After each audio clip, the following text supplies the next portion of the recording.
Muy buenas tardes, Sara. Hola. Gracias por aceptar la invitación. Te conozco hace muy poquito. Me habló de ti, Cataisa, del Nido de los Instantes, y preguntándole por algún referente de educación en etapa un poco más mayor que la que trabaja ella, me habló de ti. Me habló de ti Mm. también, así que me puse en contacto contigo para poder hacer esta entrevista y me gustaría conocer un poco a Sara Velázquez, quién es y cuál es su trayectoria. Pues muchas gracias, José Juan. La verdad es que es un placer estar contigo hoy y vengo con mucha ilusión a compartir y a aportar parte de mi persona y de mi experiencia. Así que, bueno, para empezar, quizás esta pregunta de quién es Sara o cómo he llegado un poco a esta trayectoria profesional y personal, que siempre van ligadas, pues podría decir que, bueno, aporto en el ámbito de la educación algunos aspectos interesantes, ¿no? Entonces, que es más mi ámbito, ¿no? El que voy dominando. Yo en realidad, pues bueno, era una estudiante media, media baja incluso, me costaba bastante sacar buenas notas y bueno, decidí estudiar pedagogía. Estaba entre la psicología y la pedagogía, me llamaba mucho la atención y bueno, al final me fui a Granada, estudié pedagogía, me enamoró los 3 primeros años, estuve viendo esas asignaturas que tienen que ver con la filosofía, la antropología, esa idea romántica de la educación que nos hace libres y demás, ¿no? Y ahí ya me enganché, me gustó mucho. Pero bueno, ya sí es verdad que al final de la carrera empecé a conocer un poquito más todo lo que tiene que ver con los modelos educativos, las políticas, la educación comparada y como que aterricé un poco en este mundo más globalizado, cómo funciona la educación. Y sí es verdad que ahí se murió una parte de mi corazón en ese sentido y bueno, empecé a buscar otras alternativas, otras maneras de educar y me fui especializando en lo que sería la educación alternativa, ¿no? Con métodos activos, todo lo que tiene que ver con educación. Y bueno, durante casi 6 años trabajé en 3 escuelas alternativas, una en Granada, otra en Madrid, otra en Malta y otra en Hong Kong, en China. Y ahí pues empecé como a indagar distintas corrientes y distintos métodos que me apasionaban mucho. Y la verdad que bueno, fue una manera muy, muy bonita de conocer a muchas familias, activistas con una misión y una visión diferente de educar desde otra perspectiva. Y ya me fui enamorando de la educación y bueno, para mí fue muy bonito. Pero te vas encontrando con diferentes cambios, sobre todo a mí, que en el año 2012 cuando terminé había una profunda crisis, entonces tuve que reinventarme constantemente, no encontraba trabajo, no tenía ninguna oferta realmente interesante. Y eso me fue llevando a ir poder viajando y trabajando en muchos sectores de la educación y en otros países que me daban una riqueza muy bonita, ¿no? Aparte de la experiencia vital, de vivir fuera en otros lugares. Y bueno, pues ahí ya, sí es verdad que empecé como a disfrutar de ese tiempo, de esa libertad, de ese autoconocimiento. Y ya pues bueno, a partir de los 30 años volví aquí a Gran Canaria. Empecé, bueno, siendo autónoma y trabajando para diferentes empresas, tanto de educación, tanto con resolución de conflictos, convivencia positiva. Digamos que ya venía de esa esfera alternativa, me metía un poco más en lo sistémico y pues ya luego me especialicé también un poquito más en el ámbito de las adicciones y en la prevención no solo del consumo de sustancias, sino de pantallas. Y bueno, ahí pues estuve unos 4 años muy bonitos aprendiendo y ayudando a muchas familias. Y ya pues por último llegó la orientación, ¿no? Desde la parte más formal. Y bueno, y la verdad que lo estoy disfrutando mucho, esta parte de orientación educativa. Me parece un tema apasionante el de las adicciones, sobre todo porque hablan de adicciones a pantallas y creo que estamos viviendo hoy en día en la sociedad algo bastante importante y serio con respecto a ese tema. ¿Qué es una adicción y qué es una adicción concretamente a las pantallas, Sara? Mm.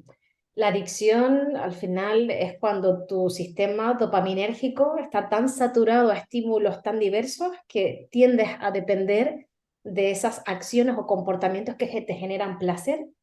Podamos decirlo desde una sustancia, tabaco cualquiera, o podemos decirlo desde interactuar por internet a través de las pantallas, ¿no? Entonces, sí es verdad que desde este ámbito de la adicción, cuando desde un uso, que puede ser un uso educativo, un uso funcional, puede tener distintos aspectos positivos, pero cuando empezamos a abusar, vemos diferentes indicadores donde la persona no está generando un desarrollo personal en su vida y que le puede estar implicando muchas consecuencias.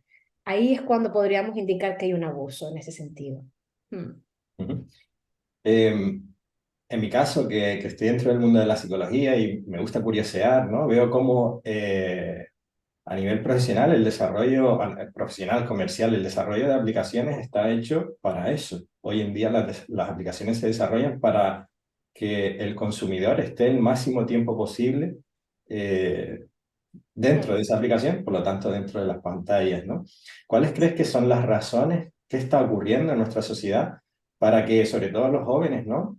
Yo creo que en general, ¿no? Pero sobre todo los jóvenes Mm. estén en ese consumo tan quizás insano, ¿no?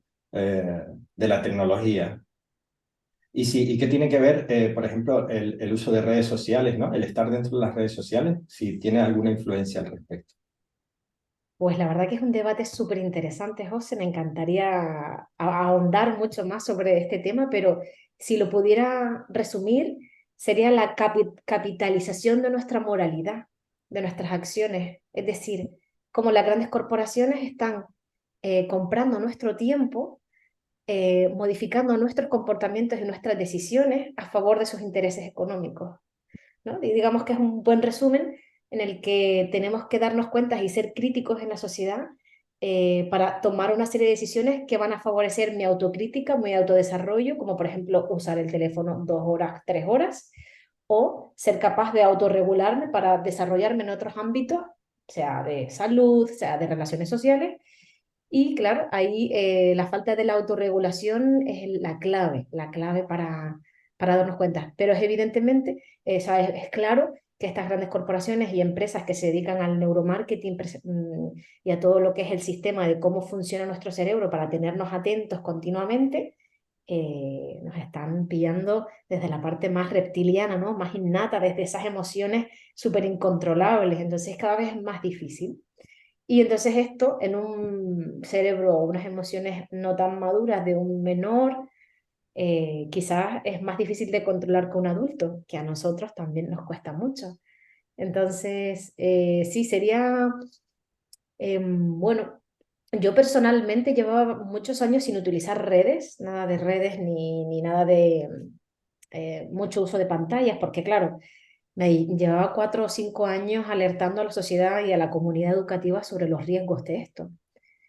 Y sabía que estabas tomando una posición bastante extrema y ahora poco a poco he empezado a utilizarlo poco a poco, pero con cierta reticencia porque sé que tengo que tener muchísimo cuidado con mis expectativas, con mi cuidado y demás. Y además tenía como la sensación de estar contando continuamente noticias desagradables, malas para el neurodesarrollo, para el lenguaje del menor, para un montón de consecuencias, ¿no? Entonces ya he pasado como esa parte del duelo de ser consciente de lo negativo que tiene, que son muchas, y ahora empezar a utilizarla como una herramienta de trabajo o de comunicación súper importante y que soy súper pro tecnológica y me encanta poder tener estas herramientas y estos momentos, ¿no? Como los que tenemos ahora que estamos compartiendo. O sea que Y, ujú. sí. La tecnología nos aporta cierta ventaja, pero ¿qué crees que, o qué es lo que pasa cuando en un cerebro donde hay exceso, ¿no? de pantalla o de tecnología? Se me ocurre, pues, la motricidad fina de un niño que antes a lo mejor se usaba para escribir, eso ha cambiado o va a cambiar completamente. ¿Qué ocurre en un cerebro de un niño, de un adolescente en este caso, también de una persona adulta, pero quizás en los pequeños es cuando todavía está eso madurando? ¿Qué Sí. ocurre? Y en su estado anímico, emocional, también el estar tanto tiempo delante de una pantalla.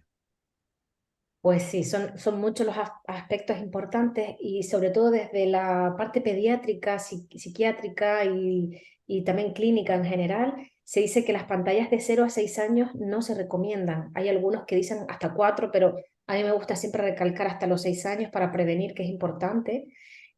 No se desaconseja el uso de las pantallas interactivas. siempre que sea un contenido demasiado estimulante o muy fuerte, que pueda desencadenar algunos comportamientos compulsivos o de estrés o de ansiedad a nivel cognitivo, también puede estar afectando al desarrollo neurocognitivo, ¿no? Entonces, para ello, también vemos riesgos en la salud, por ejemplo, a nivel esquelético, a nivel ocular, a nivel de sueño, descanso, alimentación, incluso ya se está hablando a nivel evidencia de un retraso de la aparición del lenguaje. Los niños, a niñas de 1 año y medio, 2 años, que solía darse en esa etapa, pues está atrasándose, ¿no? Esa aparición del lenguaje, porque al ser una comunicación no tan recíproca y monodireccional, pues está afectando, ¿no? al desarrollo.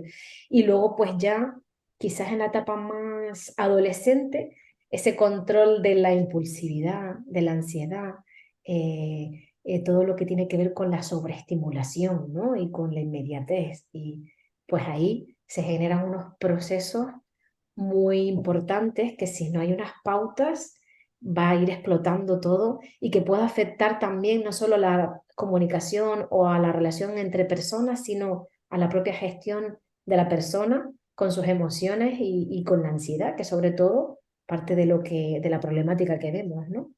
Mm. Sí, ¿no? La hiperestimulación todo el tiempo, ¿no? Continua, Sí, sin parar, ¿no? Mm. sí, exacto. Estamos como en una sociedad hiperestimulada cada vez más, ¿no? Y tenemos que tener en cuenta que cada vez van habiendo cambios más rápidos. De hecho, dicen los psicólogos que dentro de 20 años los cambios se darán entre 4 veces más rápidos que actualmente. Y esto lo tendremos que tener en cuenta en cómo nuestro procesamiento de la información cada vez va a ser pues, más rápida y cómo no va a afectar esto, porque la digitalización, las relaciones, la comunicación, todo va a ser mucho más rápido. Y tenemos que estar aquí pues un poco para ayudar a digerir, decodificar esa información e integrarla de manera adecuada, ¿no? Imagino, ¿no? Yo creo que uno de los grandes problemas a los que se está enfrentando la humanidad es el querer acompañar un avance tecnológico que es imparable y tremendamente rápido con una maquinaria que no tiene nada que ver con la tecnología, ¿no? Sí, Y querer ir detrás de la tecnología nos lleva por ejemplo, lo que decías, ¿no? A ansiedades crónicas, estrés crónico, depresión, ¿no? Básicamente, eh, sí. la sociedad es biomedicada en gran mayoría, ¿no? Mm, Entonces, wow, si sabemos que esa es me viene, ¿no? La pregunta, ¿no? Si sabemos que esa es la dirección hacia donde vamos, si queremos seguir acompañando una tecnología que es imparable y que va a velocidad de vértigo, eh, ¿qué podemos hacer nosotros? Si, sí. ¿qué cree Sara que se puede hacer? Creo que estamos en el momento en el que empezamos a concienciarnos de la importancia y de los problemas que estamos teniendo en este sentido. En adicciones siempre hablamos de la precontemplación, es como cuando antes de darte cuenta de que tienes el problema, estamos saliendo de esta etapa precontemplativa, abusiva de adicciones. Por ejemplo, me gusta siempre hacer el símil de hace 40, 50 años se fumaba tabaco en cualquier sitio, ¿no? En el médico, en el cine, en el avión y demás. Estábamos en una etapa precontemplativa que no éramos capaces de ver el riesgo que había a futuro de eso, ¿no? Pues hoy en día estamos haciendo, pues si pudiéramos decir un símil, poniéndole pantallas en todos lados y a 24 horas a las personas, niños y mayores, y estamos generando un problema que todavía, como no hay una evidencia científica a largo tiempo, no podemos detectar cuáles son los problemas. Pero lo que está claro es que estamos empezando a darnos cuenta de que a los niños les cuesta la lectoescritura, no son capaces de resumir, divagan por internet por una pestaña y por otra y no saben diseccionar una información crítica, les cuesta expresarse, lo hacen todo a través de las redes. Es decir, una serie de cuestiones que decimos, oye, pues vamos a empezar a crear unas políticas educativas y restrictivas, ¿no? En este sentido, que empezaremos a ver ahora, a partir de ahora, como ya hay unas pequeñas muestras de muchos gobiernos que están haciendo, ¿no? O sea, desde China, que limita, por ejemplo, un videojuego a 60 minutos el día, desde la más última que hemos visto es que los países nórdicos están analizando una retirada de las pantallas en el ámbito educativo, en concreto en las aulas, o incluso a nivel pediátrico, la desaconsejar a los niños, ¿no? Entonces, vamos a ver cómo se van implantando estas medidas, porque evidentemente estamos en el momento de hacerlas y tomarlas. Y como siempre digo yo, desde la positividad, venga, que vamos a por ello, porque si empezamos a ver lo negativo, ya yo me pegué 4 años asustada viendo toda la problemática, pero ahora creo que tenemos la oportunidad de ir educando con las pantallas, educando siempre con las pantallas, nunca demonizándolas, ni queriendo mirar al pasado porque antes vivíamos mejor, ni porque los niños ahora no podemos demonizar a nadie, es una realidad,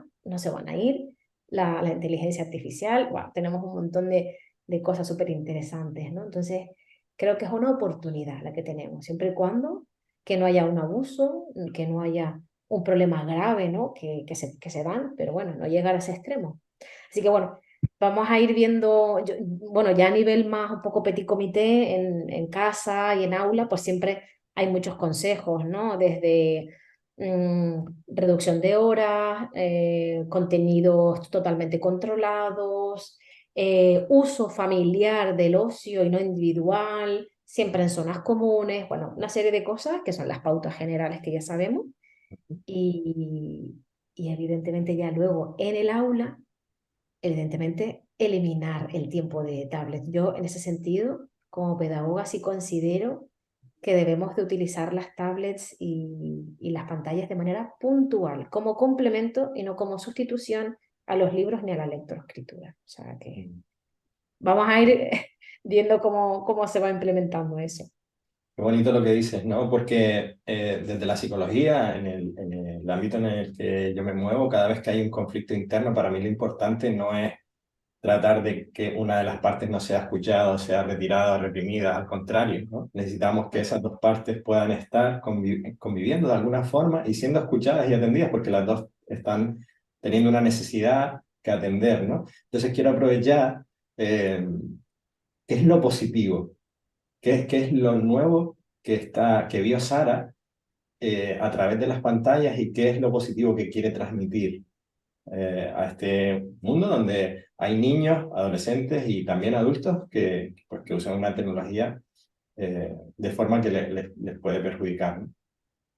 Yo creo que desde un uso adecuado, la creatividad y la comunicación para mí es la base de la tecnología, ¿no?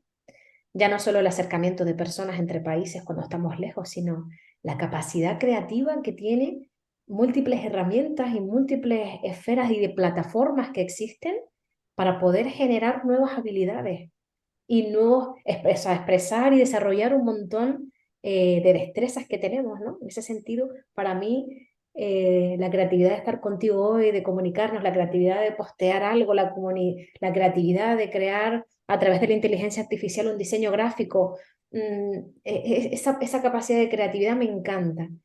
Y luego, pues, y luego la colaboración, ¿no? Esa comunicación y acercamiento, cuando la humanidad empieza a colaborar y a ser más solidaria y a saber lo que pasa a la otra persona desde el otro lado, me parece que humaniza desde un uso positivo, ¿no? Entonces creo que son los dos grandes fuertes bueno, podríamos utilizarlas para aprender a usarlas desde ese lado, ¿no? Desde, pues, lo que solemos ver en los medios de comunicación, que está muy sesgado. ¿Por qué criticamos? Porque se ve todo lo negativo, porque que si la pornografía, los menores acceden a los 13 años, porque, bueno, sí, hay muchas cosas malas, pero bueno, vamos a ver lo positivo también, ¿no? O sea que Me venía muchas... ahora mientras hablaba contigo que esto probablemente ha pasado siempre, ¿no? Y el ser humano siempre ha encontrado una forma de seguir adelante. No sé si esto es diferente a... Yo siempre digo, me acuerdo de mi padre, ¿no? Mi padre se quedó, lo digo como muchas veces en tono humor, en el vídeo VHS, ¿no? Ya él, a partir de ahí no avanzó más, ¿no? Y Ujú. claro, los que vamos cumpliendo una edad, vamos viendo que el mundo va demasiado rápido para nosotros y es posible que veamos porque lo que me venía, ¿no? Es que la cultura de mi padre y mi abuelo trabajaban en la tierra, estaban en contacto continuo con la naturaleza, ¿no? De una forma diferente. mm, Esta sociedad de hoy, yo salvo que lo vaya a buscar, mi contacto con la naturaleza y la tierra no estuvo. mm. Y cada vez menos, ¿no? Sociedades más llenas de gente, mucha Sí, tecnología. Los niños, me sorprende ver los días de Reyes, que antes había muchísima gente en la calle y ya no están, ¿no? sí. Y claro, desde mi lugar lo veo wow, ¿qué está pasando, no? ¿Qué puede estar pasando? Y a Mm, veces me pregunto si es una mirada como la que tuvo mi padre en su día, que dijo, yo me bajo aquí, y el sí. mundo siguió girando de alguna forma, o realmente sí que hay problemas, o son los problemas que nos encontramos por la propia evolución. No sé qué piensas tú, Sara. Creo que es un gran cambio en muy poco tiempo y que nosotros que somos el tránsito, esa generación, ¿no? De tránsito, lo estamos viendo como un duelo de lo que nuestras raíces, ¿no? De la conexión a la naturaleza, a los ritmos circadianos, todo, ¿no? La comida, la salud, hábitos. Pero bueno, confío en que como estamos en una parte muy abusiva y muy extrema de las pantallas, ¿no? Ahora confío en que se vayan generando procesos solidarios y de grupos y que cada vez esto se pueda reivindicar y que se pueda ver, ¿no?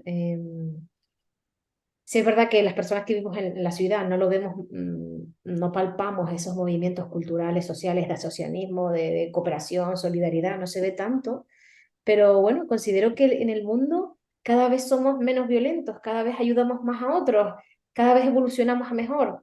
Ya no hay tantas guerras, el tema de la salud, las muertes, ¿no? O sea, vamos a pensar que la naturaleza del ser humano, al ser empáticos y ayudar, pues hay más trabajo que se está haciendo de la carencia de donde estamos que no se ve, ¿no? O sea, Mm. que tiendo a pensar más global que desde donde también a veces está, ¿no? Mi pueblo, que no vea toda la respuesta de todas mis cuestiones personales o trascendentales. Así que, bueno, vamos a ver si van generando nuevos procesos de colaboración juvenil entre personas y demás. No sé si te he respondido, pero bueno, yo es que es mi... Y bueno, yo pienso como tú, espero o quiero creer, ¿no? Que el ser humano siempre está encontrando una forma de progresar, de salir adelante y de Mm, mantenerse en esta evolución, ¿no?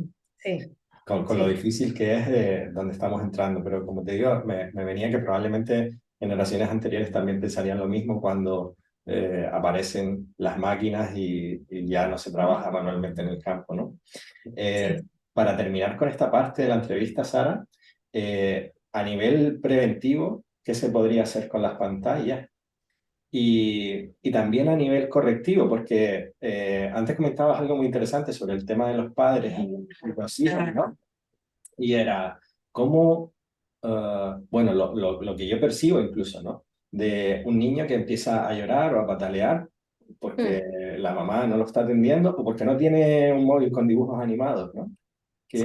¿Qué pueden hacer ahí los padres, ¿no? Para ir corrigiendo esas conductas también.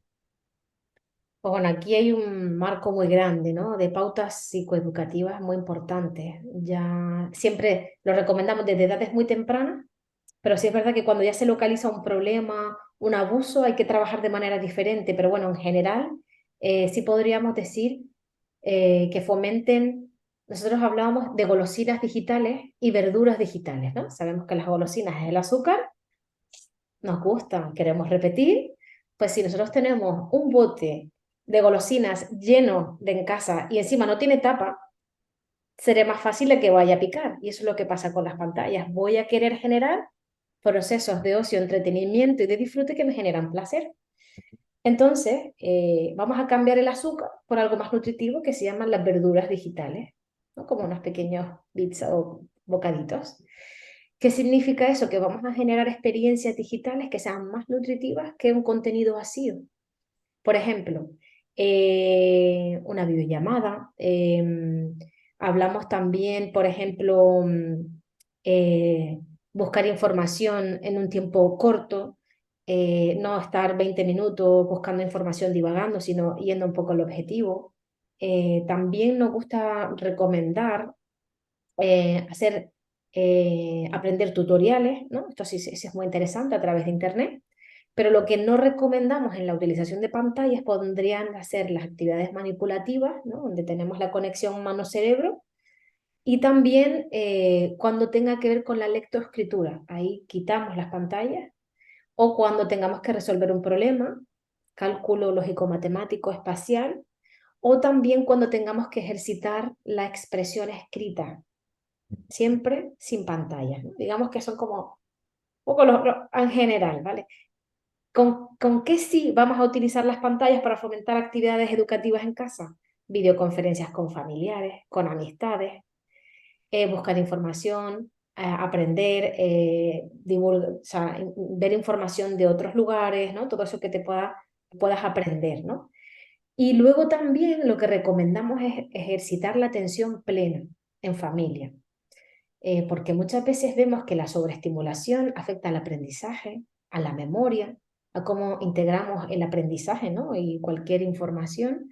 Entonces son más lentos en procesar y en codificar esa información, pero si hacemos un ejercicio de atención plena en el que paramos, calmamos la mente y luego volvemos a hacer esos pequeños intervalos, estamos ayudando mucho a reequilibrar nuestro procesamiento cognitivo. Y ese ejercicio de atención plena, que no tiene que ser aprender a meditar 20 minutos, porque eso es imposible, es un alto rendimiento, pero sí podemos hacer una actividad pues que tenga que ver con hacer un ejercicio, pintar 5 minutos y regresas a lo cognitivamente exigente, ¿no? O sea, este tipo de tareas. Y hablando un poco más también con respecto al tema de el ejemplo de padres, ¿no? Ya un poco más a nivel particular, nos gustaba, bueno, en la asociación donde trabajábamos, ¿no? Que hablábamos mucho con muchas familias, el hecho de pienso, digo y hago. Si yo lo que pienso es que las pantallas deben de mejorarse en casa, pues oye, lo que yo pienso lo voy a intentar reflexionar con mis chicos, ¿no? Mi familia, mis primos, mis alumnos. Pues vamos a hablar y vamos a reflexionar sobre el uso de la pantalla. Vamos a abrir debate para saber qué es lo que ellos piensan. Mm, Entonces, trasladar la opinión del adulto y compartirla y reflexionar en familia es súper importante, porque no es mi autoridad, ahora sí, mañana no. ¿Cuáles son los riesgos? Tiempo. ¿Tú qué necesitas? ¿Qué necesito yo? ¿No? Ese momento de diálogo y de tener un compromiso es súper importante. Y luego, de lo que pensamos y lo que hacemos, pues vamos a hacer. Vamos a hacer un modelo, ¿no? Somos modelos de los adultos. mm, Y ahí, pues bueno, promovemos un tiempo saludable en familia y también dedicar tiempo a la observación de cómo me comporto yo previamente, si he explotado, si he tenido un problema de conducta, qué ha pasado antes, qué ha pasado después. mm. Esto es súper importante, hablar sobre eso. Porque yo he hecho muchas charlas con niños, bueno, casi 4 o 5 años, y estuvimos pues trabajando desde cuarto de primaria hasta bachillerato y ciclo formativo sobre el uso de pantallas estos últimos años. Y una de las conclusiones que saco en primaria era que los niños y las niñas me decían que echaban de menos a sus mamás y sus papás, por eso usaban las pantallas. Ese tiempo de calidad no está. Entonces, el aburrimiento, que no lo quiero gestionar, lo tomo con pantallas y se genera la pantalla chupete. Tapo, no gestiono y esto se... Entonces, bueno, en esta historia también aquí hay un tiempo de calidad que no están teniendo las familias y eso es el punto o eje central, ¿no? Que creo que es lo que tenemos que reflexionar como familias, como comunidad. Mm. Qué interesante todo lo que compartes, ¿no? Me parece un tema apasionante, inmenso, el tema de las adicciones, incluso este tema de adicción a las pantallas. Gracias por Sí. este ratito de compartir, Sara. Y no sé si quieres cerrar esta parte con algo, alguna reflexión, algo que te gustaría que las personas escucharan sobre este tema y resumir este ratito juntos. Pues sí, bueno, quizás em, pensar en la salud de todos, ¿no? Creo que es el punto fundamental del bienestar de la familia. A mí me gusta mucho trabajar desde esa óptica más nutritiva y dejar de juzgar a los menores, a las pantallas, a las corporaciones, al pasado, al futuro. Vamos a ver cómo nos encontramos e ir trabajando en la salud de la familia día a día. Y yo creo que con ese trabajo diario se pueden conseguir muchas cosas. Bueno, lo que está en la salud emocional, física, energética, lo que sea, ¿no? Entonces, creo que ese punto es importante. Pues muchísimas gracias por este ratito, Sara. Y bueno, nos vemos en otra. Muchas gracias por compartir. Gracias a ti, José Juan, un placer.